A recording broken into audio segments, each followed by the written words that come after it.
حسن رضا نقوی صاحب جوائن کریں گے ہمیں تہران سے. وہاں سے ذرا ایران کی ہم لیتے ہیں کہ وہاں پہ سڑک پہ کیا سوچ ہے اور وہاں پہ امپریشن کیا ہے. اور منصور جعفر صاحب بھی ہمیں جوائن کریں گے, آپ مڈل ایسٹ کے ایکسپرٹ ہیں, تاکہ ہمیں ذرا تینوں حوالوں سے یہ پتہ لگے. عادل اجم صاحب, thank you very much for your time sir. یہ میرا پہلا سوال آپ سے بڑا معصومانہ ہے.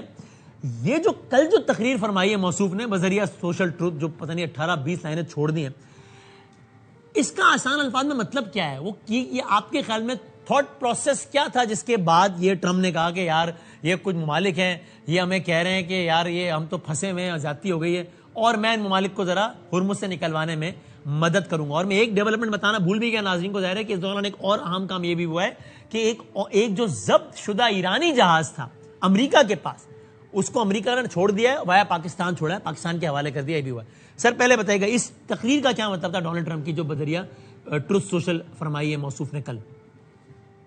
بہت شکریہ وسیم. ڈونلڈ ٹرمپ کی سوچ کا یا ان کے ذہن میں کیا ہو رہا ہے اس کا میں کوئی تعین کر سکوں اتنی تو میری اوقات نہیں ہے. بلکہ میرا خیال ہے خود ٹرمپ سے بھی پوچھا جائے کہ بھائی جان آپ نے 4 گھنٹے پہلے جو کہا ہے اس کے تو وہ کہے گا پتہ نہیں کہہ دیا تھا یار, ابھی آگے بڑھو بس.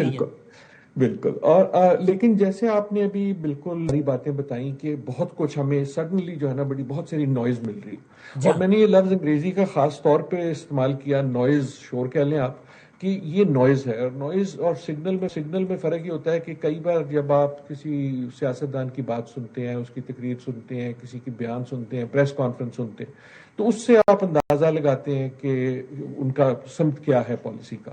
جب جنگ ہوتی ہے تو جنگ میں نوائز زیادہ ہوتی ہے اور سگنل کم ہوتا ہے. صحیح. اور خصوصاً ڈونلڈ ٹرمپ کے ساتھ, اور نہ صرف ڈونلڈ ٹرمپ کے ساتھ, خصوصاً اس دور میں ٹویٹ بازی میں نوائز جو ہے وہ اور بڑھ گئی ہے. لیکن ہم نے یقیناً پچھلے 24 گھنٹے میں ایک نیا موڑ, میں ایسکلیشن کہنے والا تھا لیکن شاید ہو یا نہ ہو, لیکن نیا موڑ ضرور ہے. دیکھیں, اگر ہم 24 گھنٹے کو 40-50 گھنٹے بنا لیں تو اس سے پہلے کیا ہوا کہ ایک جو تھا ایران کی طرف سے کچھ جو خیالات یا جو اگلا جو تھا ایک میسج وہ پہنچا امریکہ تک. امریکہ نے اس کو ریویو کیا, اس پہ بھی پہلے تھوڑی بیان بازی ہوئی, ریویو کے بعد ایک جواب چلا گیا ایران کے پاس. ایران نے کہا اچھا ہم دیکھتے ہیں اور ہم جواب دیتے ہیں.